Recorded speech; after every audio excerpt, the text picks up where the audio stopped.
스트레스 DSR을 이거를 어떻게 좀 보고 계시나요?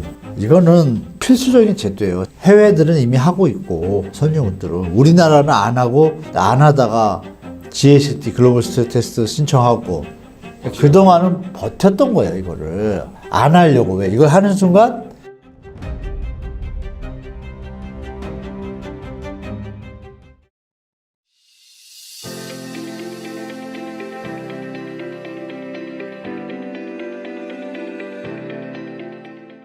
여기 스트레스 DSR 제도가 확정되었습니다 라고 하는데, 스트레스 DSR을 좀 체킹하는 게 부동산 가격을 판단하는 데 좀 도움이 된다라고 말씀하셨었는데, 현재로는 이걸 어떻게 좀 보고 계시나요? 예, 말씀 주신 대로 DSR 총부채 원리금 상환 비율인데요.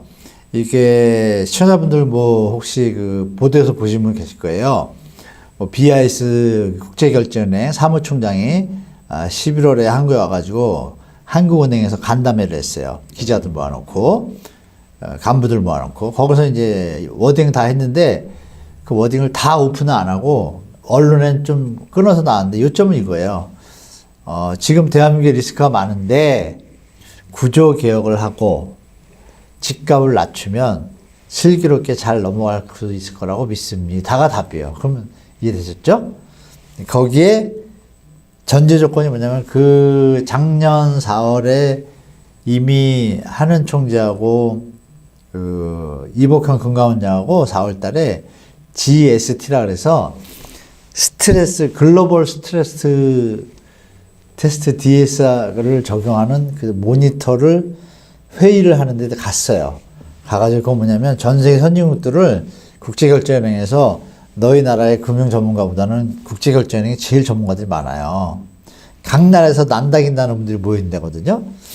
이번에 한국 분이 뭐 하나 맡았는데 거기서 이제 그 나라에서 자료를 줄 거 아니에요. 가계부채 상황, 뭐 은행에서 PF한 거 이런 거 다 줄 거 아니에요. 딱 보고서 딱 문제점을 찾아내요. 기가 막히게. 왜? 기업들은 자기들의 부족한 부분이나 부실화되는 문제에 대해서 감추려고 애를 쓰잖아요. 그러나 이 국제결제은행이잖아요. 국제결제은행은 뭐냐면 어느 그러니까 만약 뭐 어떤 나라 좀 전쟁에 나거나 전쟁이 안 나도 현재 상태가 안 좋아. 그럼 이미 정보를 줘요. 딴 나라에 어떻게? 이 나라 지금 재정이 좀 이상하다. 그러면 어떻게 돼요? 환율이 평가절하되겠죠.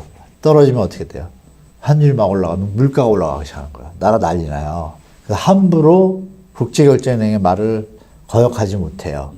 모여가지고 다 합의한 거니까. 금융은 신뢰잖아요. 깨지면 아웃이에요, 바로. 그죠? 말을 드려야 되는데 그분이 와서 그 얘기를 하고 갔고, 가자마자 여러분 기억나시지만 1년 내내 특례보금자리로 50년 주담대 외치던 금감위와 금융감독원 이쪽 분들이 그분이 갔다 오고 나자마자 12월에 지금 말씀하신 스트레스 DSR을 하겠다고 발표를 해요. 스토리가 어떻게 돼요? 그건 뭐냐면 아까 말씀드린 대로 그 BIS에 가서 회의를 하고 사인하고 왔을 때 우리나라 자료를 다 준 거예요. 근데 보시고 11월에 왔는데 그런 인터뷰 간담회를 했다? 근데 12월에 갑자기 나온 말이 뭐예요? 스트레스 DSR을 적용한대. 오잉? 1월 달에 되니까 갑자기 또 뭐예요? 전세 DSR을 또 순차적으로 하겠다는 얘기 나오죠? 그러더니 또 이복현 금감원장이 PF 태형 터지죠? 그러자마자 태형 터졌잖아요. 그분 갔다 오고 나서. 그러니까 이 1년의 이 히스토리를 한번 여러분들이 보세요. 그러면 정부가 이미 제 뇌피셜이에요.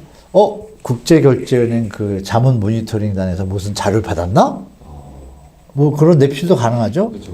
갑자기 1년 내내 그런 얘기 안 하다가 뭐 잘 하고 있습니다. PF 잘 푼다 이러다가 갑자기 1월 달에는 PF 뭐 이런 얘기 싸잡아가지고 구조개혁을 해야 되고 한 개 기업은 본인들이 책임져야 됩니다. 딱 그 얘기 나오자마자 딱 터지고 뭐 이 그림이 나오죠? 그러니까 여러분들이 그 와중에 스트레스 테스트를 한대요. 왜 뭐냐? 우리나라가 13년 만에 그 산업활동 동향지수라고 있어요. 생산설비, 소비투자 세 개 분야를 타는 건데 그게 13년 만에 처음으로 동시에 다 하락한 적이 처음이에요. 그게 작년 가을 때 일이에요. 그러니까 정부도 느끼는 거예요, 이제. 한은도 자꾸 경고를 주고 IMF도 경고 주죠. OECD도 경고 주죠. 국제결제은행도 경고 주죠. 그 사람들이 바보로 해서 경고 주죠. 저도 주잖아요. 그죠? 그러면 여러분들이 조금 참조하셔라 말씀드리고 그래서 스트레스 할 그림 보시면 2025년 시장 하향 안정화 지속될 것. 이게 제 유튜브에서 했던 자료인데요. 제가 이렇게 써놨어요. 우리 구독자분들한테 정확히 설명드렸습니다. 왜? 계산을 해보면 돼요. 전 업권 모든 대출 적용. 이렇게 됐죠? 보세요. 전 금융권의 대출 상품에 대하여 미래 금리 변동 위험을 반영하는 스트레스 DSR 제도가 시행됩니다. 이거 뭐냐면 미래의 변동성을 예측을 해가지고 내가 지금 여러분들이 전세대출이나 주택담보대출 4%나 5%를 받아요. 근데 지금 너무 시장이 어지러워 막 세계가 그러면 이게 금리가 갑자기 1.5% 2% 오를 수도 있다고 판단되면 그거 스트레스 DSR 가상금리라는 걸 가이드를 둬요. 그게 우리나라 1.5에서 3%까지거든요. 매번 정해요. 정해가지고 특수 분야에서는 이걸 적용해가지고 당신의 소득 수준으로는 4%인데 시장이 하도 어지러우니 갑자기 6%로 뛸 수 있으니까 가상금리 스트레스 DSR 이걸 넣겠다. 그래야 만약에 2%, 지금 영끌 아시죠? 갑자기 금리가 튀어도 이걸 적용해서 대출을 받은 사람들은 버틸 수가 있는 거예요. 좀 안정권이. 네. DSR이 뭐예요? 갚을 수 있는 능력. 그걸 미리 위험성을 계산해서. 그래서 지금 내년부터 이걸 한다는 거잖아요? 근데 이게 안정한 건 안전해지는 건 알겠는데 대출 액수가 줄죠. 대출이 줄어들잖아요. 그렇죠. 그러면 투자자 입장에서는 좋지 않은 제도인 것 같은데 부동산 가격 안정화를 위해서는 필요한 제도인 거예요. 너무 완벽. 이거는 필수적인 제도예요. 해외들은 이미 하고 있고 선진국들은 우리나라는 안 하고 다른 나라들은 다 하고 있는데 우리나라 선진국 대로들은 막 하잖아요. 안 하다가 GST 글로벌 스트레스 테스트 신청하고 오고 이런 모니터링 받고 하잖아요.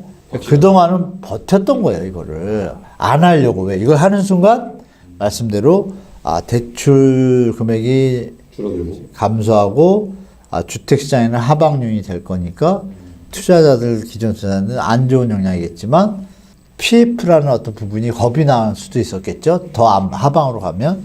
근데 이제는 못 버티고 하게 된 거예요. 그럼 우리가 그 흐름을 좀 예측이 되잖아요. 야, 이렇게 PF 대출이 어려운데도 이걸 해 갑자기? 대출을 줄인데? 뭐지 이건 갑자기? 대출을 계속 늘리다가 한번 여러분들이 흐름을 좀 예측해 볼 필요가 있다고 말씀드리고, 자, 이 그림 보시면요, 뭐 이어서 말씀드리면 이쯤 나왔습니다. 이렇게 과거 5년 내 최고 대출 금리와 현재 금리 차를 기준으로 1.5에서 3% 상을 두고 발표를 합니다. 그러니까 은행권 지금은 2월 26일부터 올해 시작하고요. 나머지는 2024년부터 전체 보시면 상반기는 스트레스 금리 25%, 하반기는 50%. 이게 무슨 뜻이냐면요. 25년부터는 100%. 제가 뭐라고 썼죠? 2025년부터 안정화될 거 이렇게 썼죠? 다음을 보시면 이렇습니다. 30년 만기 대출의 경우에 고정 기간이 5, 9년, 6년. 이건 무슨 뜻이냐면 아까 적용한 거에서 고정금리가 많다는 거는 투자용보다는 거주용이잖아요. 네. 그러니까 실거주용에 대해서는 스트레스 가상금리를 이 사람은 투자의 변동성에 민감하지는 않으니까 거주용이니까 아까 말한 100% 적용보다는 이렇게 좀 줄여줍니다. 이렇게 기간이 길수록. 그러니까 이제 고정금리로 집을 사시는 분들은 문제 없지만 시장은 주로 투자자들이 움직이잖아요. 보시면 결론은 이겁니다. 2024년은 아까 말씀드린 25% 50%는 뭐냐면 상반기는 25% 하반기는 50% 적용하는 거예요. 근데 지금 가상금리를 몇 프로를 발표했냐면 스트레스 DSR 1.5라고 이번에 발표했어요. 그러니까 1.5에 25%면 0.375가 나와요. 그리고 50%면 0.75가 나오고. 그러니까 하반기에는 0.75%가 업이 돼서 대출 액수가 계산돼요. 금리로 따지면 DSR 액수가 줄죠. 근데 2025년은 더 주는 거예요. 여기 보시면 사례를 써놨잖아요. 제가 변동금리 한도로 기존에 6.6억 받는 분들이 5.6, 1억이 줍니다. 어마어마하게 줄죠. 이건 16%가 줄어요. 그리고 혼합형 5년 한도는 5.9억, 7천만 원, 10%가 감소해요. 그러니까 시장에 대출을 받아서 집을 살려는 사람들의 능력이 10% 다운된다는 건 뭐예요? 10% 하방 요인이 있다는 거죠. 그렇죠. 네, 이렇게 보셔야 되고 주기형은 6.2억, 이것도 한 6%. 그럼 평균 잡아도 대부분이 한 6을 쓰거든요. 10에서 한 12% 정도 감소 효과가 있다. 중요한 건 이거는 한 해만 하는 것이 아니라 이제 앞으로 계속된다. 이제 쭉 평생. 네, 쭉. 그래서 여러분들 앞으로 우리가 인구도 줄잖아요. 네. 스트레스 DSR이 시장의 안정성을 위한 거겠다. 그래서 경제가 살아나거나 소득이 막 좋아지거나 이러지 않고서는 우리가 겪었던 그 폭등장은 이제 다시 보기 힘들 겁니다, 여러분. 교수님께서 네. 좀 별로 안 좋아하시는 단어가 있는데 하락론자 이런 거 별로 안 좋아하시잖아요. 근데 저는 정상화론자지 하락론자가 아닙니다. 저는 상승할 땐 상승한다고 말씀드립니다. 네. 그래서 시청자분들께서도 꼭 아셔야 되는 게 뭐 그런 댓글도 있어요.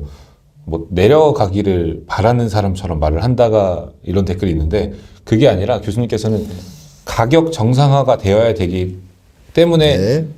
사실 근데 그거를 바라고 말하는 것보다도 현재 문제들로 인해서 안정화가 되어 갈 수밖에 없는 상황이 근데 그걸 이제 팩트를 말씀드리는 네, 거죠. 팩트만 네. 말씀하시는 거잖아요. 하락한다고 제가 좋아지는 게 뭐가 있을까요? 그쵸. 혹자들은 뭐 제가 하락하면 유튜브에 방송 나와서 돈을 많이 번다 이런 안티들도 있는데 정말 수준 낮은 얘기라고 생각해요. 왜냐하면 제가 30년을 부동산을 했고 사업도 많이 했고 그리고 나중에 한 5년 뒤에 한번 보십시오. 제가 어디에 있는지. 그러면 뭐 더 말이 필요 없을 텐데 드릴 말씀은 그거예요.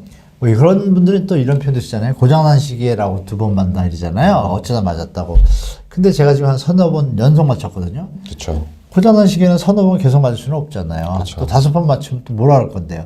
그러니까 그분들은 자기들이 갭 투자를 많이 해서 저같이 자꾸 조정이 된다는 얘기를 하락론자라고 이렇게 치부하는 경향이 있는 것 같아요. 저는 하락론자는 아니고 국가가 발전하고 유동성이 풍부해지고 통화량이 늘면 거기에 맞춰서 물가 상승 부분만큼은 무조건 올라가게 돼 있어요. 자산 가격도.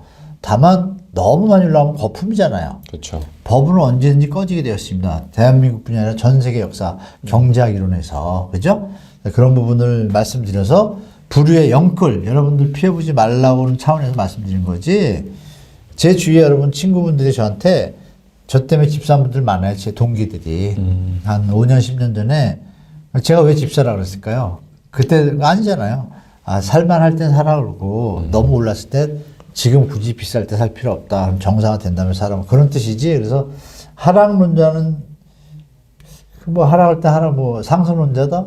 그거에 큰 의미가 있는 것이 아니라 정상화. 그냥 팩트를 좀 제 생각하는 제 견해를 말씀드린 거니까 그냥 저 사람은 저렇게 얘기하나 보다 이렇게 그냥 받아들이시고 참조하시면 그냥 좋을 것 같습니다. 네. 그러면 여기서 한 가지 또 여쭈고 싶은 게 네네. 만약에 이제 정말로 가격이 정상화가 됐고 몇 년 뒤일지는 모르겠지만 네. 정상화가 됐고 우리나라 경제도 조금씩 회복되고 있어요. 네. 그래서 앞으로 부동산 가격이 상승할 요인들이 이제 많아졌다고 생각을 네. 또 저평가 구간이라고도 볼 수 있을 것 같고 그럴 때가 올 수 있죠. 그럴 때는 앞으로는 오른다. 지금은 사도 된다라고 당연하죠. 말씀해 주실 거죠. 제가 2013, 14년도 정부가 할 때 사라고 해서 산 친구들 많다니까요. 거기까지만 말씀드릴게요. 네. 제가 그 안티분들하고 좀 이렇게 좀 주위에서 막 소송 거는 분들 계시잖아요. 이렇게 자꾸 악플에 대해서. 근데 그 일일이 대응하지 않는 게 더 낫다라고 말씀들 많이 주셔서 그냥 제 견해라고 생각하시고 우리 시청자분들이 알아서 다 구분하실 거라고 믿기 때문에 부동산 가격이라는 것은 당연히 아시는 바같이 현재 자본주의 시스템에서는 화폐량이 늘고 또 유동성이 풍부해지고 또 수요가 늘게 되면 당연히 어느 수준까지 올라가게 되어 있습니다. 다만 그 구간의 차이죠. 비쌌다 쌌다 비쌌다 쌌다 반복되잖아요. 그것만 잘 활용하시면 되죠. 네.